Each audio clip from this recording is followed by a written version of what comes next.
প্রিয় দিনী ভাই এবং বোনেরা, নবী করিম সাল্লাল্লাহু আলাইহি ওয়াসাল্লামের শেখানো ছোট্ট কয়েকটি ইস্তেগফারের আমল যদি আপনারা করতে পারেন, তাহলে অবশ্যই আল্লাহ তাআলা আপনাদের জীবনের যৌবনের যত বড় বড় গুনাহ রয়েছে সমস্ত গুনাহগাতা ধুয়ে মুছে সাফ করে আপনাদেরকে নিষ্পাপ করে দিবে। শুধু তাই নয়, অভাব অনটন দুঃখ কষ্ট পেরেশানির মধ্যে যারা পড়ে রয়েছেন, অভাব অনটন দুঃখ কষ্ট পেরেশানি দূর করে আল্লাহ তাআলা আপনাদেরকে গায়বী রিজিকের ব্যবস্থা করে দিবেন। কারণ এই ইস্তেগফারগুলো আল্লাহ তাআলার নিকট অত্যন্ত প্রিয় এবং মর্যাদাপূর্ণ।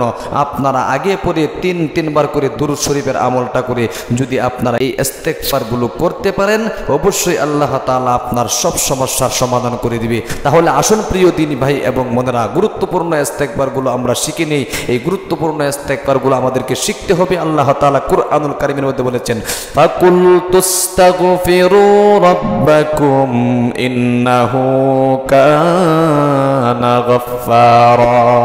ও আমার বান্দারা, আমার নিকট বেশি বেশি করে ইস্তেগফার করো। আমার নিকট বেশি বেশি করে ইস্তেগফার পড়লে কি হবে? এক নম্বরে আমি তোমার জীবনের যৌবনের সমস্ত গুনাহগাতা মাফ করে দিব। দুই নম্বরে ওয়ায়ুরসিলিস সামাআ আলাইকুম মিদরারা, অর্থাৎ তোমাকে আমি লাগাতার বৃষ্টির ব্যবস্থা করে দিব। ওয়ায়ুমদিদুকুম বিআমওয়ালি ওয়া বানিনা ওয়া ইয়াজআল লাকুম জান্নাতি ওয়া ইয়াজআল লাকুম আনহারা, এবং ধন সম্পদ বাড়াইয়া দিব। সন্তান সন্ততির মাধ্যমে তোমাকে সাহায্য সহযোগিতা করব। তোমার উদ্যানসমূহ বাগানসমূহ আমি সতেজ করে দিব। আল্লাহু আকবার। এই জন্য প্রিয় দিনী ভাই বোন, নবীজির শেখানো এই ইস্তেগফারগুলো আমরা পাঠ করে নেই। আমার সাথে সাথে পাঠ করুন। সর্বপ্রথম দুরূদ শরীফের আমলটা করুন। নবী করিম সাল্লাল্লাহু আলাইহি ওয়াসাল্লামের উপর দুরূদ শরীফ পাঠ না করলে কিন্তু আমল কবুল হবে না। ছোট্ট দুরূদ শরীফটা আমার সাথে সাথে পাঠ করুন। সাল্লাল্লাহু আলাইহি ওয়াসাল্লাম, সাল্লাল্লাহু আলাইহি ওয়াসাল্লাম, সাল্লাল্লাহু আলাইহি ওয়াসাল্লাম। তিনবার এই দুরূদ শরীফটা পাঠ করার পরে ইস্তেগফারটি আমার সাথে সাথে পাঠ করুন। নবী করিম সাল্লাল্লাহু আলাইহি ওয়াসাল্লামের নিকট সবচাইতে দামি ইস্তেগফার যেটি, সেটা আগে পাঠ করি আমরা তিনবার।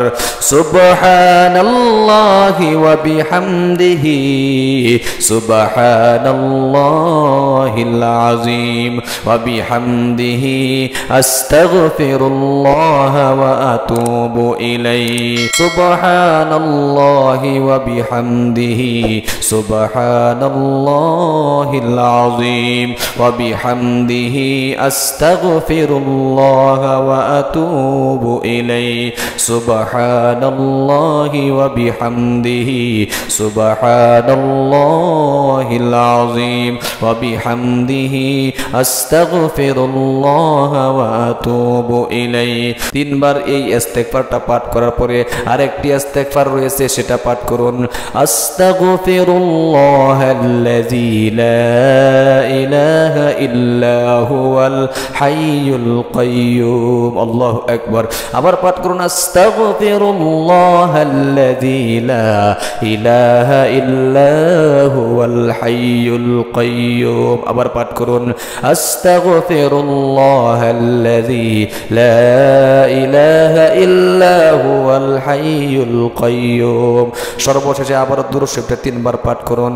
সাল্লাল্লাহু আলাইহি ওয়াসাল্লাম, সাল্লাল্লাহু আলাইহি ওয়াসাল্লাম, সাল্লাল্লাহু আলাইহি ওয়াসাল্লাম। এবার সংক্ষিপ্ত মোনাজাতের মধ্যে আপনি বলবেন, আল্লাহ, অভাব অনটন দুঃখ কষ্ট পেরেশানির মধ্যে পড়ে আছি, জীবনে অনেক গুনাহ করে ফেলেছি, আমার জীবনের সমস্ত গুনাহগাতা ধুয়ে মুছে সাফ করে দাও।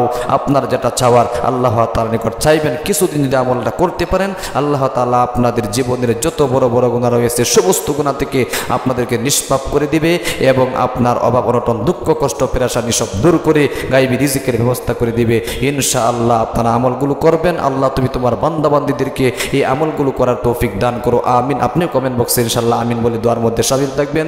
ও হে, আমাদের ইসলামিক চ্যানেলটাকে আপনারা সাবস্ক্রাইব করে পাশে থাকা বেল আইকনটি অন করে দিবেন। লাইক কমেন্ট শেয়ার করে অন্যকে শেখার সুযোগ করে দিবেন। ভালো থাকবেন, সুস্থ থাকবেন। দেখা হবে পরবর্তী ভিডিওতে। আসসালামু আলাইকুম ওয়া রাহমাতুল্লাহি ওয়া বারাকাতুহু।